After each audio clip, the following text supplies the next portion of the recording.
The wine hit my face so hard the entire table went silent. Cold red liquid dripped down my cheeks, soaked into my dress, and splattered across the white tablecloth my mother spent 2 days obsessing over for family dinner. Nobody moved at first. Not my stepbrother Ryan, still holding the empty glass with a smug grin on his face.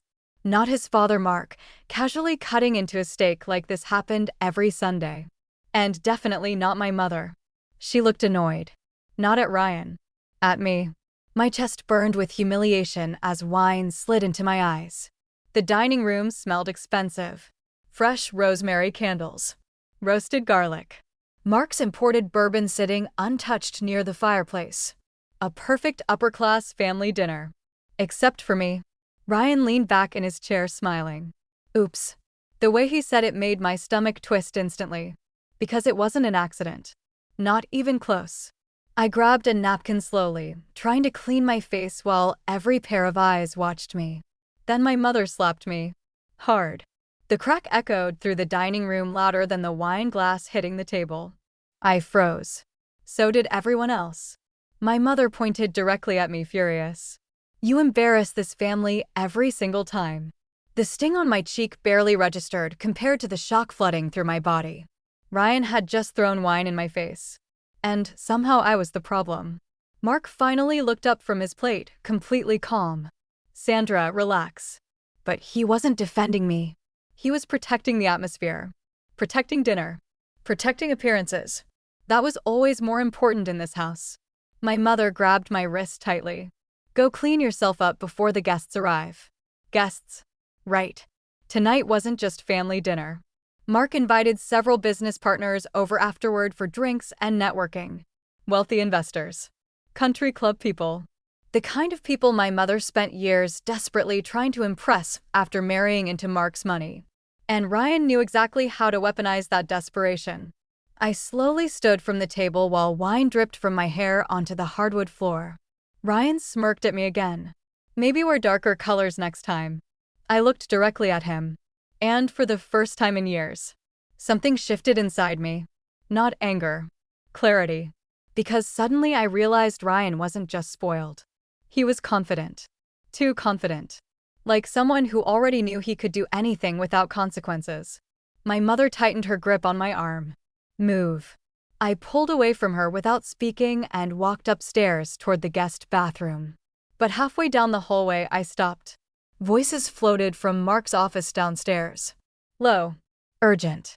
The office door had been left slightly open. Normally, I would have kept walking. Tonight, I didn't. Maybe it was the humiliation. Maybe the slap. Maybe years of swallowing things finally snapped. I moved quietly toward the staircase and listened. Mark sounded irritated. You promised this would stay hidden until after the merger. My pulse sharpened instantly. Merger? Ryan answered casually. Relax. She still has no idea. Every nerve inside me tightened. No idea about what? My mother's voice entered next. You should have controlled your temper tonight.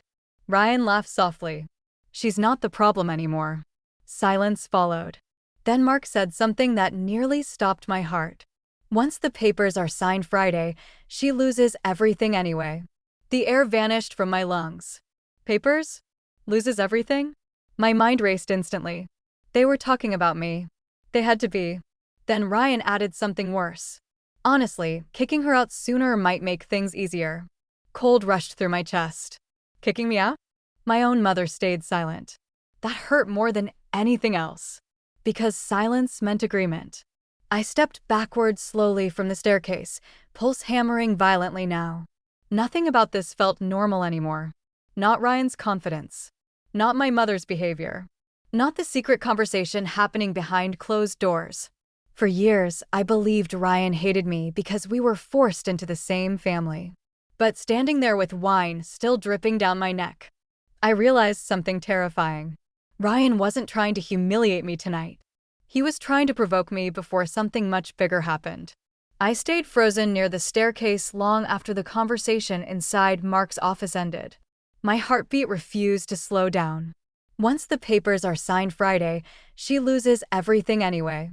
The sentence repeated over and over inside my head like a warning siren. What papers? What exactly did I have to lose? I forced myself upstairs before someone spotted me listening. The guest bathroom mirror nearly made me flinch when I looked up. Mascara smeared beneath my eyes. Red wine stains across my cream-colored dress. A faint handprint already forming on my cheek from my mother's slap. I barely recognized myself. Not because of the mess. Because of the expression staring back at me. Something colder. More awake.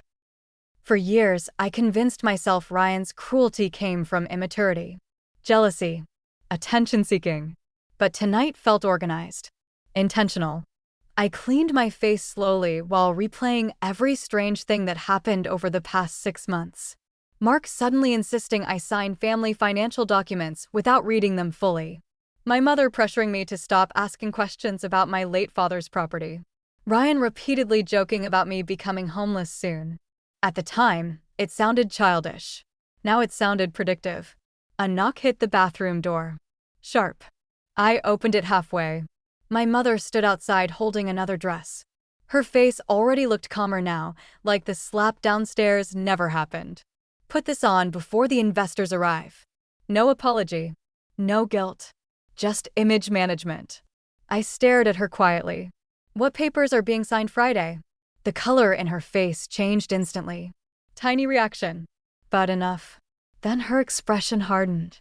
You need to stop listening outside doors like a child. That wasn't a denial. My pulse sharpened. What's happening Friday? She pushed the dress into my hands harder this time.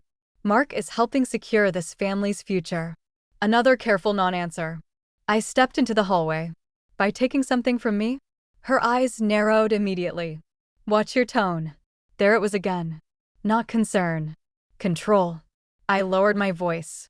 Dad left that lake house to me, didn't he? Silence. Heavy silence. And suddenly I knew. The lake house. My real father's property in Aspen. The one place my mother avoided discussing after remarrying Mark. Cold spread slowly through my chest. They were trying to take it. My mother crossed her arms tightly. That property is a financial burden. Lie. I remembered the valuation report my father once showed me before he died. The land alone was worth millions now after several luxury developments moved nearby. Mark didn't marry my mother because he loved mountain views. He married into hidden assets. Then my mother said something that hurt worse than the slap. Your father would have wanted this handled responsibly. I stared at her in disbelief. You mean conveniently? Her expression cracked slightly. Guilt. Only for a second. Then footsteps echoed downstairs. Guests arriving. My mother immediately straightened her posture and lowered her voice again. Do not ruin tonight. That sentence finally broke something inside me. Because she still cared more about dinner than me. More about appearances than truth. I watched her walk downstairs without another word. Then I looked at the replacement dress hanging from my hand. Dark blue. Elegant. Expensive. Bought to make me look like part of Mark's perfect blended family. I suddenly hated it. My phone buzzed unexpectedly on the bathroom counter. Unknown number. One message. Do not sign anything Friday. My blood ran cold instantly. A second message appeared before I could react. Your father knew what Mark really was. Every nerve inside me exploded. I typed back immediately. Who is this? No response. Instead, another image appeared. An old photograph. My father standing beside someone I recognized instantly. Mark. Much younger. But definitely Mark. The timestamp in the corner nearly stopped my breathing. The photo was taken 2 years before my mother even met him. Impossible. According to my mother, Mark entered our lives years after my father died. But the photograph proved otherwise. They already knew each other. Which meant my mother lied. About all of it. Then one final message arrived. Check your father's study before midnight. My pulse hammered violently now. Because my father's study had been locked for years. And suddenly, I needed to know why. The dinner party downstairs grew louder as wealthy strangers filled the house with fake laughter and expensive perfume. I barely heard any of it. My attention stayed locked on one thing. My father's study. The room sat at the far end of the second-floor hallway untouched since his death 6 years ago. My mother claimed she kept it locked out of grief. Now I wondered if it had nothing to do with grief at all. I waited until the guests became distracted downstairs before slipping quietly through the hallway. The study door looked exactly the same as always. Dark oak. Brass handle. Locked. My pulse pounded harder the closer I got. Then I noticed something strange. The lock wasn't electronic or complicated. Just old-fashioned. Meaning someone expected emotional barriers to work better than physical ones. I looked around carefully before crouching near the baseboard beside the door. And there it was. A small silver key taped underneath the trim. My breath caught instantly. Someone wanted me to find this. Hands shaking slightly, I unlocked the door and stepped inside. The smell hit first. Dust. Leather. Old paper. The room looked frozen in time. My father's bookshelves still lined the walls. His chessboard remained near the fireplace exactly where he left it years ago. Even his reading glasses still rested beside an unfinished bourbon bottle on the desk. Like he had stepped out for a moment and never returned. Emotion tightened my chest unexpectedly. Because for the first time in years, this room still felt more like home than the rest of the house combined. I closed the door behind me quietly and crossed toward the desk. Then stopped. The top drawer sat slightly open. Recently, someone had already been inside. Cold rushed through me instantly. I pulled the drawer open fully. Empty. Except for one envelope. My name written across the front in my father's handwriting. My pulse exploded. No, this couldn't be real. I grabbed the envelope quickly and opened it. Inside sat a folded letter and a small flash drive taped to the paper. The first line nearly stopped my heart. If you are reading this, it means Mark moved faster than I expected. Every nerve inside me tightened. Expected? My father knew Mark? The letter continued. Mark never entered our lives by coincidence. I made a mistake trusting him years ago in business, and when I discovered what he was really doing, it was already too late. The room suddenly felt colder. I kept reading desperately. Your mother believes Mark can protect this family financially. She does not know everything. That explained her behavior. Not evil. Manipulated. Maybe both. Then came the sentence that changed everything. The lake house was never the real target. My heartbeat pounded violently. What does that mean? I turned the page quickly. Beneath the Aspen property sits mineral rights worth nearly $80 million after the state approved expansion permits last year. The air vanished from my lungs. 80 million. Not a family cabin. Not sentimental property. A fortune. Everything clicked instantly. Mark marrying my mother. The pressure to sign documents. Ryan acting untouchable. This wasn't family tension. It was acquisition. I grabbed the flash drive next, staring at it carefully. Then footsteps suddenly echoed outside the study door. My blood froze. Someone stopped directly outside. The handle moved slightly. Locked. Thank God. I backed away from the desk slowly, pulse hammering in my ears. Then Ryan's voice sounded from the hallway. I know you're in there. Every muscle in my body tightened instantly. How? Ryan chuckled softly through the door. You always get curious after crying. My stomach twisted. He knew. He knew I overheard the office conversation. I looked around the study desperately for another exit. Nothing. Ryan tapped lightly against the wood. You should leave the letter where you found it. The calmness in his voice terrified me more than anger would have. Because Ryan didn't sound worried. He sounded prepared. Then he said something that made my chest tighten painfully. Dad warned Mark you'd eventually find the truth. Dad. Not stepdad. Ryan never called Mark dad in front of me before. Not once. That tiny slip changed everything. Because suddenly, Ryan sounded less like a spoiled stepbrother, and more like someone already protecting a family business. I stared at the locked study door while Ryan waited calmly on the other side. No pounding. No threats. That confidence unsettled me deeply. Because people only stay calm when they already control the situation. I slipped the letter and flash drive into my sweater pocket quickly while scanning the room for another exit. Then I noticed something strange behind my father's bookshelf. A narrow gap.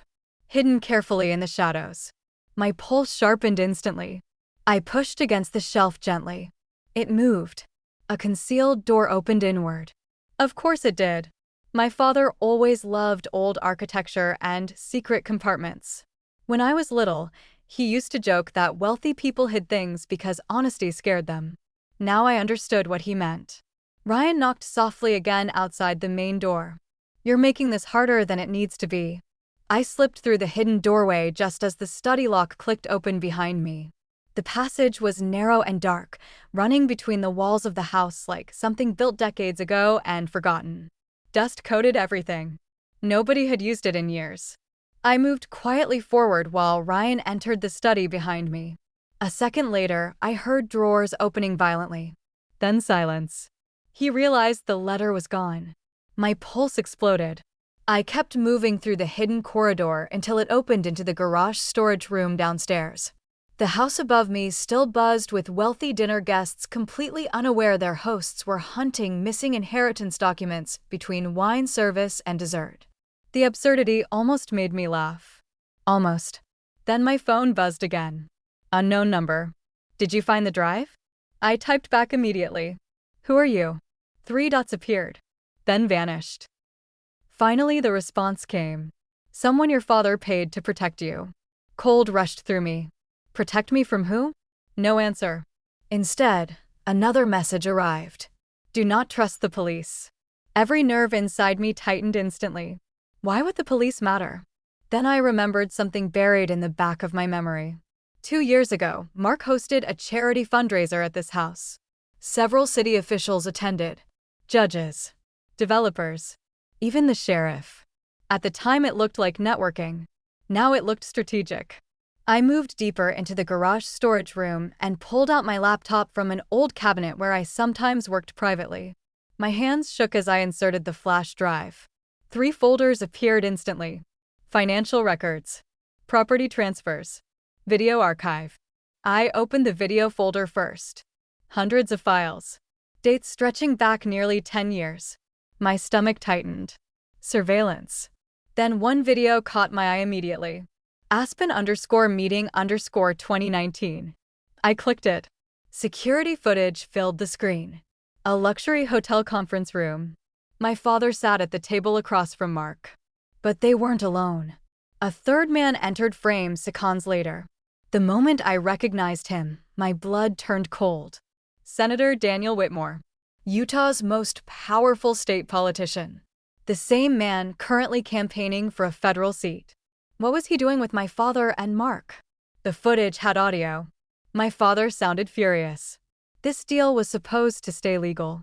Whitmore smiled calmly. Legal is flexible when land value triples. Every nerve inside me tightened harder. Mineral rights. Corruption. Then Mark spoke next. "She doesn't know anything about the inheritance structure yet." She. Me. Even years ago they were planning around me. The video continued. My father slammed papers onto the table. "I won't sign over trust control to politicians laundering development money through shell companies." The room suddenly felt suffocating. Laundering. This was bigger than stolen inheritance. Much bigger. Whitmore leaned forward calmly. "You already signed enough." Then he smiled slightly.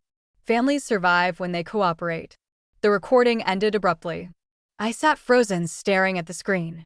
My father wasn't killed by illness alone. I suddenly knew that with terrifying certainty. Then headlights flashed across the garage windows outside. A black SUV pulled into the driveway. Not a guest vehicle. Government plates. My pulse spiked. 2 men stepped out wearing dark suits. Not police uniforms. Federal. One of them looked directly toward the garage camera. Then toward me. Like he already knew exactly where I was. My phone buzzed again instantly. "Run." They found the drive. The message barely finished appearing before the garage door started opening. Fast. Too fast. Panic slammed through my chest as headlights flooded the storage room walls. The 2 men in suits stepped out of the black SUV with calm, deliberate movements. Not cops. Not random investigators. Professionals. One kept his hand near his jacket pocket while scanning the garage carefully. Looking for me. I ripped the flash drive from my laptop and shoved it into my boot just as footsteps approached the side entrance. Think. Move. I slipped behind a stack of old moving boxes seconds before the storage room door opened. The taller man entered first. Mid-40s. Military posture. Emotionless face. The second man stayed near the doorway watching the driveway. Tall guy scanned the room once before speaking quietly. She was here. Cold rushed through me instantly. How did he know? Then I noticed the tiny blinking light above the garage workbench. Camera. Of course. This entire house was wired. The second man spoke into an earpiece. Vehicle still registered inside. She hasn't left property yet. My pulse hammered painfully now. These weren't random corrupt businessmen. They operated like a private intelligence team. Tall guy walked directly toward the workbench where my laptop still sat open. One glance at the screen. Then his expression hardened. She saw Whitmore. The other man cursed softly. That changes the timeline. Timeline. Not situation. Timeline. Meaning plans were already moving before tonight. Then footsteps echoed from the main garage entrance behind them. Ryan entered casually. Completely calm. Like he belonged with them. My stomach twisted violently. Ryan glanced toward my laptop. Did she copy anything? Tall guy shook his head. Drives missing. Ryan's jaw tightened slightly for the first time all night. Find it before she understands what's actually on there. I stayed perfectly still behind the boxes, barely breathing. Then tall guy asked something that made my blood freeze. What about the mother? Ryan shrugged. She still thinks this is about inheritance. The cruelty of that sentence hit hard. My mother wasn't part of the operation. Just manipulated by it. Used. Exactly like me. Then Ryan said something worse. Once Friday's merger finalizes, none of this matters anyway. Merger again. Not business merger. Something bigger. Tall guy lowered his voice. Whitmore wants the daughter contained before signatures clear federal review. Contained. Not protected. Not handled. Contained. Like I was a problem, not a person. Ryan crossed his arms. She won't go public without proof. A pause. And if she does, nobody will believe a girl with emotional issues fighting her wealthy family. My chest tightened painfully. That's why they pushed me for therapy after Dad died. That's why Mark kept insisting I struggled with paranoia and grief during family events. They were building a future narrative. Discrediting me in advance. Years in advance. The realization made me physically sick. Then my phone vibrated silently inside my pocket. I nearly jumped. Unknown number again. Back exit. 10 seconds. I looked carefully toward the rear garage hallway. A shadow moved briefly near the emergency door. Someone waiting. Ryan suddenly turned his head slightly. Did you hear that? Tall guy reached toward his jacket instantly. I moved. No more hiding. I bolted toward the back exit just as Ryan shouted. There. The emergency door burst open and a woman grabbed my arm hard, pulling me outside into cold night air. We sprinted across the backyard while voices exploded behind us. Flashlights swept across the property. The woman shoved me behind a hedge near the pool house. Stay down. I finally saw her face clearly, and my entire body froze. The blonde woman from the old photograph. Rachel. Alive. Breathing hard. Terrified. Not missing. Not dead. Watching me closely now. My voice barely worked. You're the one texting me. Rachel nodded once. Then she looked back toward the house where men searched the yard with flashlights. You were never supposed to find the study tonight. Every nerve inside me tightened. Then what was I supposed to find? Rachel's expression darkened instantly. Nothing. That answer chilled me deeply. Because suddenly I realized this wasn't just about exposing secrets anymore. Something had gone wrong. Badly wrong. Then Rachel grabbed my wrist tightly. Listen carefully. Her breathing stayed uneven. Your father didn't die from cancer. The world seemed to stop moving. No. Rachel's eyes filled with something painful. Regret. He was poisoned slowly over 14 months. My knees nearly gave out beneath me. Then she whispered the sentence that shattered everything left. And your mother helped cover it up. The words hit harder than the slap at dinner ever could. Your mother helped cover it up. I stared at Rachel while cold air burned in my lungs. No, not possible. My mother might have ignored things. Enabled things. Chosen comfort over truth. But murder? Rachel looked exhausted. Not manipulative. Not dramatic. Just tired of carrying secrets too long. Behind us, flashlights continued sweeping across the backyard while voices echoed near the garage. We didn't have much time. Rachel pulled me toward the pool house quietly. Inside, the tiny room smelled like chlorine and old wood. Pool equipment lined the walls beside folded patio furniture. Rachel locked the door behind us immediately. My pulse still hammered violently. Explain. Rachel leaned against the wall carefully, watching the windows. Your father discovered Whitmore's development network years ago. She lowered her voice. Politicians. Real estate investors. Private banks. They bought land through shell companies before announcing state projects publicly. Insider trading. Corruption. Entire communities displaced while wealthy insiders made billions. I struggled to process everything. And my father exposed them? Rachel nodded slowly. He tried. Then she looked directly at me. That's when Mark approached your mother. The pieces shifted together painfully. Not romance. Recruitment. Rachel continued. Your mother was drowning financially after medical debt and tax problems. Mark promised stability if she convinced your father to cooperate. I closed my eyes briefly. God. Rachel's expression hardened slightly. Your father refused anyway. Then came the twist that made my stomach turn. Whitmore couldn't risk a public scandal before his Senate campaign. So they used something quieter. My voice barely came out. The cancer. Rachel nodded once. Small doses over time. Hard to detect. Symptoms looked natural. My chest tightened so hard it physically hurt. Dad knew? At first, no. But near the end. Rachel swallowed hard. He figured it out. The room suddenly felt too small. I remembered my father growing thinner every month while Mark constantly handled his medications personally after moving into our lives. I remembered my mother crying beside hospital beds. Now every memory looked poisoned too. Then another realization hit me. Why keep me alive? Rachel answered instantly. Because the mineral rights legally transfer through bloodline inheritance. A pause. You were more valuable alive than dead. The cruelty of that sentence settled heavily inside me. My entire life reduced to property access. Rachel moved toward a storage cabinet and opened it. Inside sat a duffel bag stuffed with files, cash, and passports. Emergency escape gear. Prepared long ago. She pulled out a photograph and handed it to me. The image showed my father sitting beside Rachel inside what looked like a courthouse parking garage. He trusted you? Rachel nodded. I worked for a federal prosecutor investigating Whitmore's network before everything collapsed. Another twist. Not a girlfriend. An informant. Then why does Ryan think? Because Ryan only knows the version Mark told him. Rachel's eyes darkened. Mark raised Ryan inside this corruption system. Loyalty mattered more than truth. Suddenly Ryan made sense too. Not just spoiled.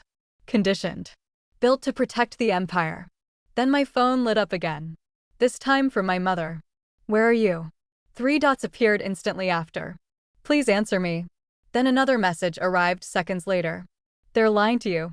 Rachel saw the texts and exhaled sharply. Of course. I looked up at her.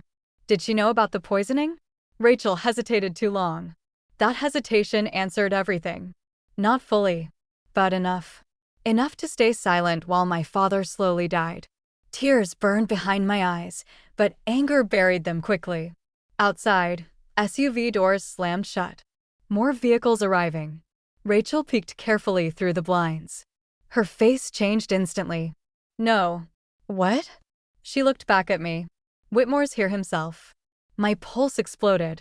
Senator Whitmore. At my house? Personally. That meant panic. Powerful people only appear personally when situations become dangerous. Then headlights illuminated the pool house windows. Too close. Rachel immediately killed the lights. Stay quiet. Footsteps approached slowly through the wet grass outside. Heavy. Controlled. Then a man's voice sounded just beyond the door. Young lady. Smooth. Polished. Calm. The voice of someone used to giving speeches and destroying lives in the same afternoon. Senator Whitmore. You inherited your father's stubbornness. My blood turned cold.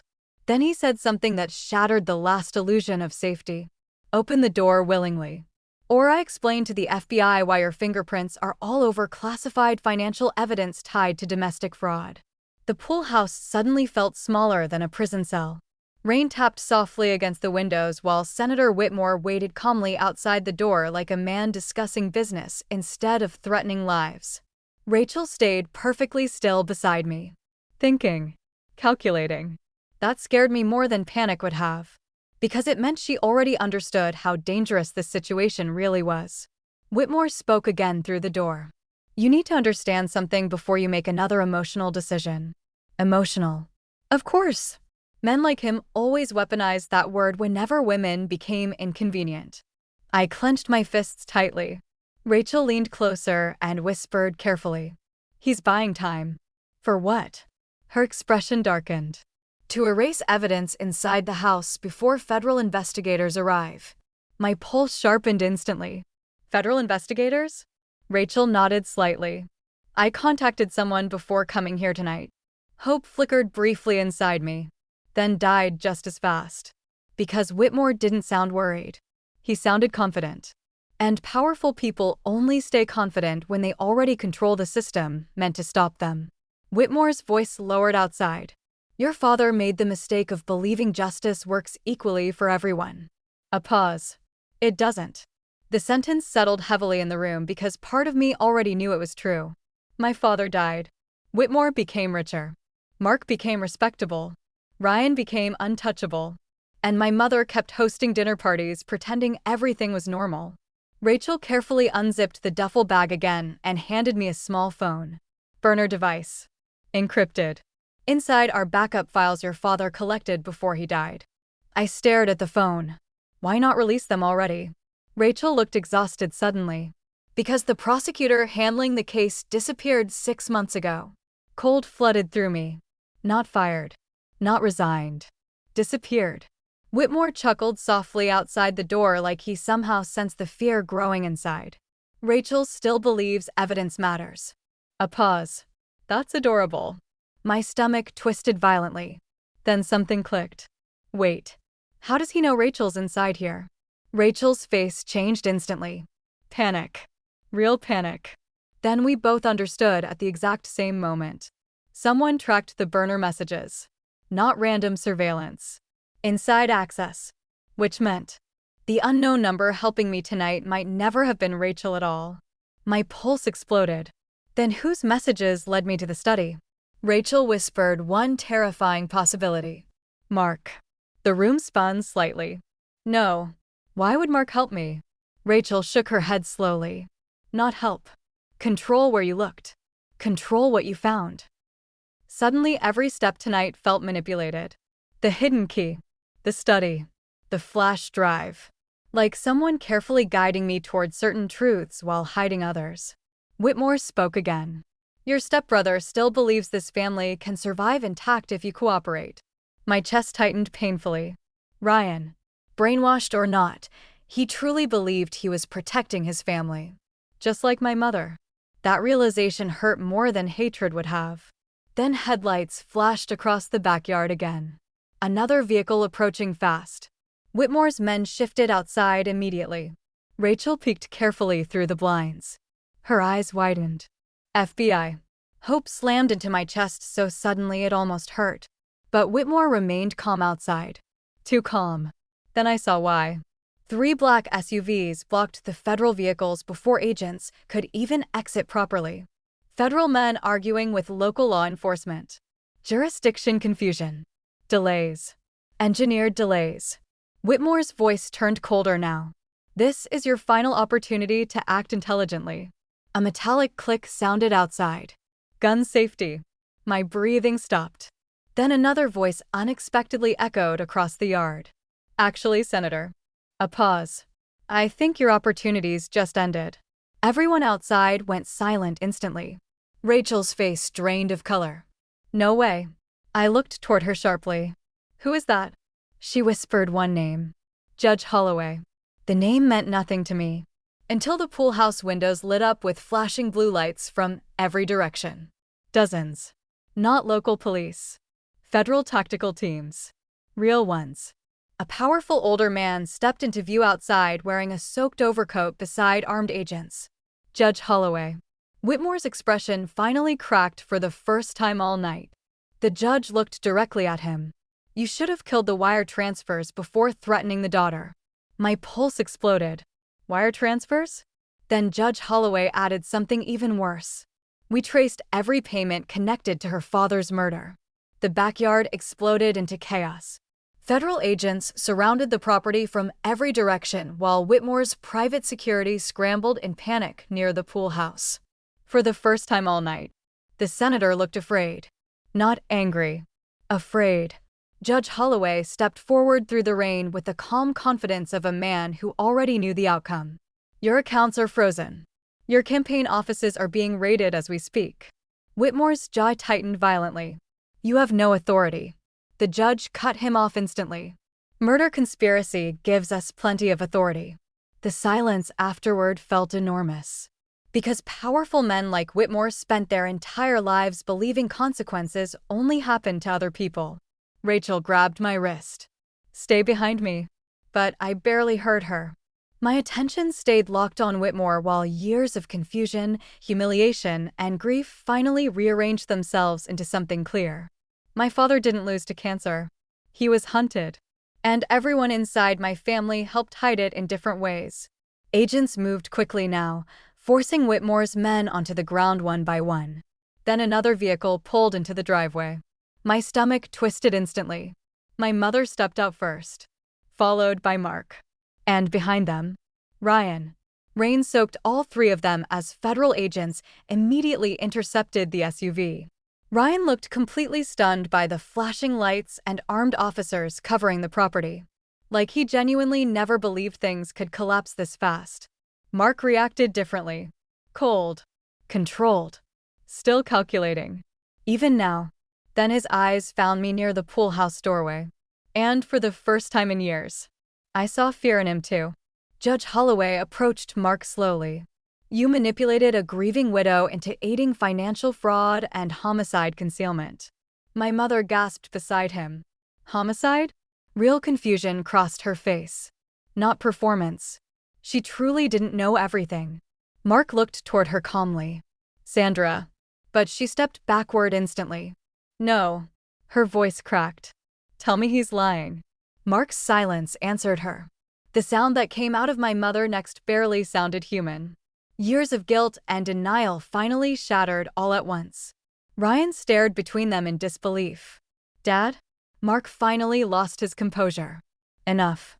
His voice thundered across the yard. Everything I did was for this family. There it was. The justification every monster eventually hides behind. Family. Protection. Sacrifice. As if destroying lives becomes noble when wrapped in expensive words. Judge Holloway nodded toward agents. Take him. Federal officers moved forward immediately. Then Ryan suddenly stepped between them. Wait. His breathing shook violently now. You said nobody got hurt. Mark looked at him almost pityingly.